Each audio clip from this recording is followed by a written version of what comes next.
जय हिंद दोस्तों, आप सभी का एफडी क्लासेस में स्वागत है। आज हम 23 जुलाई को जितने भी इम्पोर्टेंट करेंट अफेयर बनेंगे उन सभी को देखेंगे। यदि आपको किसी भी क्वेश्चन में किसी भी प्रकार का डाउट हो तो कमेंट ज़रूर कर देना है। यदि आप हमारे वीडियो में पहली बार है तो चैनल को सब्सक्राइब, लाइक और शेयर ज़रूर करें। साथ ही बेल आइकॉन को भी दबाएँ जिससे कि आपको नोटिफिकेशन मिल सके। चलिए आज का पहला क्वेश्चन देखिए। चिंगरा पगार जलप्रपात किस जिला में स्थित है? तो इनका सही आंसर होगा गरियाबंद जिला में चिंगरा पगार जलप्रपात स्थित है। आपको याद रखना है गरियाबंद जिला के बारे में। गरियाबंद जिला का गठन 2012 में किया गया है। गरियाबंद का जिला मुख्यालय गरियाबंद में ही है। गरियाबंद में एक नदी याद रखना है जिसमें पैरी नदी याद रखना है। पैरी नदी पर नदी परियोजना सिकासार नदी परियोजना याद रखें, कई बार एग्जाम में पूछे गए हैं।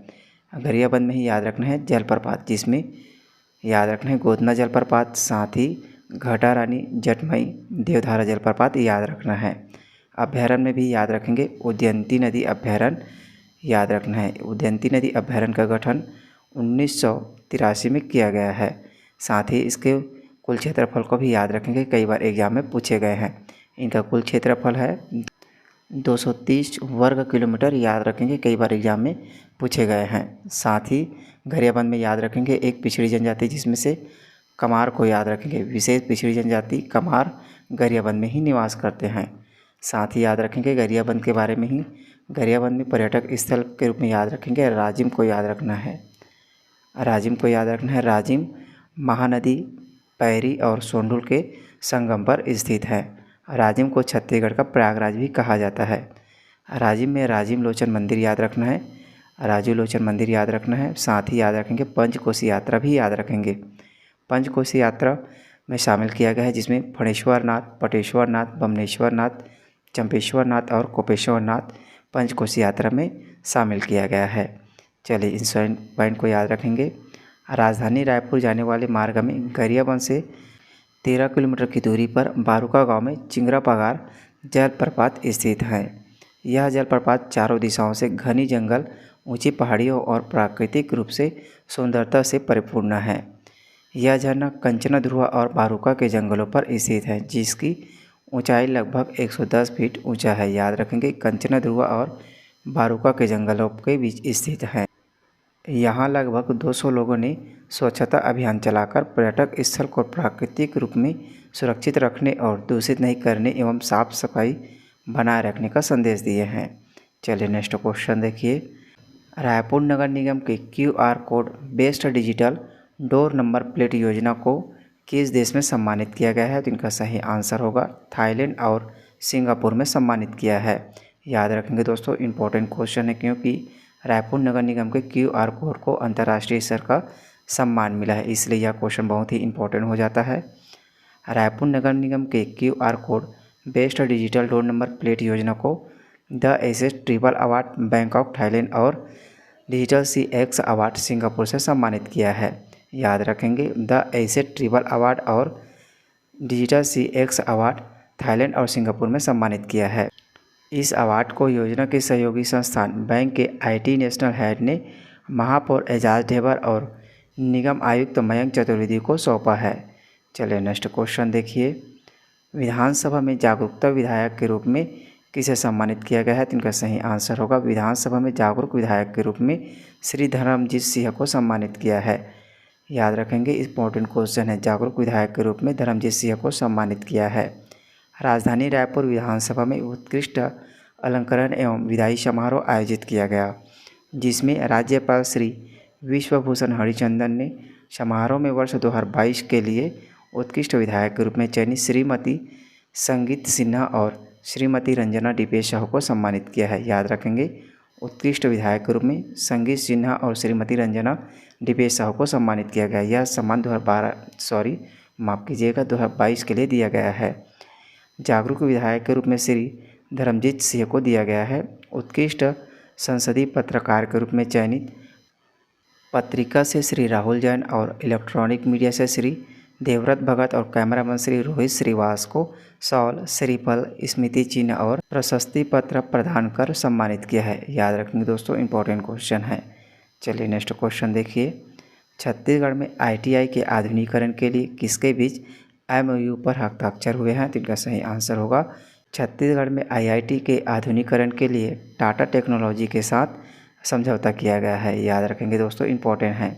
मुख्यमंत्री भूपेश बघेल की उपस्थिति में 22 जुलाई 2023 को विधानसभा परिसर स्थित उनके कार्यालय कक्ष में आयोजित कार्यक्रम में राज्य के 36 शासकीय ITI के आधुनिकीकरण के लिए लगभग 1188.36 करोड़ परियोजनाओं पर तकनीकी शिक्षा और कौशल विकास विभाग और टाटा टेक्नोलॉजी के बीच समझौता हुआ है। याद रखेंगे, तकनीकी शिक्षा और कौशल विकास विभाग टाटा टेक्नोलॉजी के साथ समझौता किया है।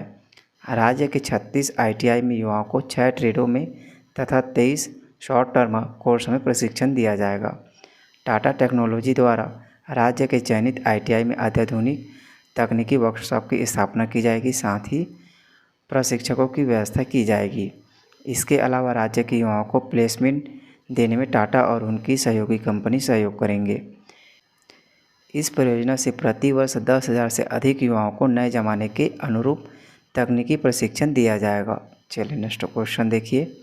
मांझीगढ़ पर्यटक स्थल किस जिला में स्थित है? जिनका सही आंसर होगा मांझीगढ़ पर्यटक स्थल कोंडागांव जिला में स्थित है। याद रखेंगे, इंपॉर्टेंट क्वेश्चन है क्योंकि यह बहुत ही चर्चित स्थल है। मांझीगढ़ पर्यटक स्थल को जैव विविधता पार्क के रूप में विकसित करने की योजना बनाई जा रही है। 32 गाँव का गढ़ मांझीगढ़ 3 साल पहले ही अपने विहंग दृश्यों के चलते सैलानियों के पसंदीदा पर्यटक स्थल के रूप में अपना स्थान बना चुका है। 18 मार्च 2023 को प्रदेश के मुख्यमंत्री भूपेश बघेल ने कोंडागांव जिला में आयोजित कार्यक्रम में वर्चुअल रूप से शामिल होते हुए मांझीगढ़ पर्यटक स्थल को जैव विविधता पार्क के रूप में तथा जंगल सफारी की तर्ज पर विकसित करने की घोषणा की थी। याद रखेंगे, 18 मार्च 2023 को जंगल सफारी की तर्ज पर विकसित करने की घोषणा की थी। चलिए नेक्स्ट क्वेश्चन देखिए। ग्रामीण आवास न्याय योजना की घोषणा कब की गई है? तो इनका सही आंसर होगा ग्रामीण आवास न्याय योजना की घोषणा 19 जुलाई 2023 को की गई है। याद रखेंगे, छत्तीसगढ़ सरकार प्रधानमंत्री ग्रामीण आवास योजना के तर्ज पर ही ग्रामीण आवास न्याय योजना की घोषणा की है। अब इसी योजना के तहत छत्तीसगढ़ में आवास बनाए जाएंगे। ग्रामीण आवास न्याय योजना को राज्य द्वारा वित्त पोषित किया जाएगा और इसका उद्देश्य पात्र लाभार्थियों के लिए अनुदान प्राप्त करने की प्रक्रिया को आसान बनाना है।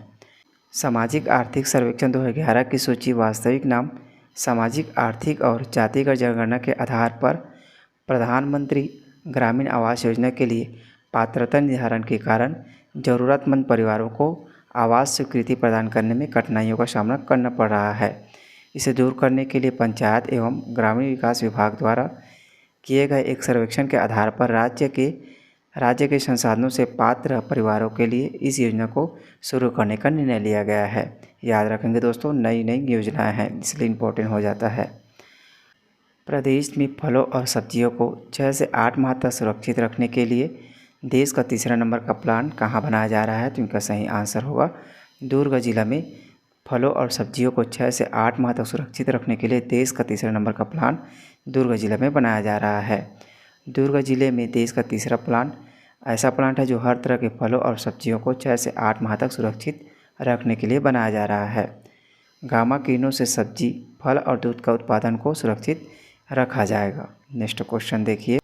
छत्तीसगढ़ का सबसे बड़ा मानव निर्मित शिवलिंग कहाँ स्थित है? जिनका सही आंसर होगा बस्तर में छत्तीसगढ़ का सबसे बड़ा मानव द्वारा बनाया गया शिवलिंग स्थित है।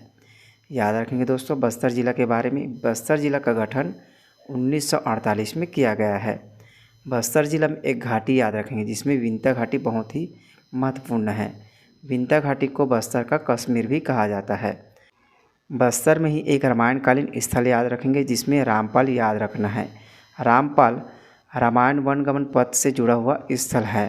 के साथ ही देश का एकमात्र संविधान का मंदिर आपको याद रखना है जिसमें बस्तर के बुरुकपाल में स्थित है। बुरुकपाल में देश का एकमात्र संविधान का मंदिर स्थित है जिसमें संविधान का 5वां अनुसूची के प्रावधान इसमें लिखे गए हैं। चलिए ध्यान रखेंगे। छत्तीसगढ़ का मानव निर्मित सबसे बड़ा जलहरी युक्त शिवलिंग बस्तर के चित्रकूट में स्थित है। इसका निर्माण 1060 ईस्वी के पूर्व नागवंशी शासक जगदेव भूषण धारावर्ष ने कराया था। बस्तर जिले के जगदलपुर में बस्तर संभाग का पहला पक्षी विहार भी याद रखेंगे, जिसमें यह पक्षी विहार लामनी पार्क में स्थित है। चलिए नेक्स्ट क्वेश्चन देखिए।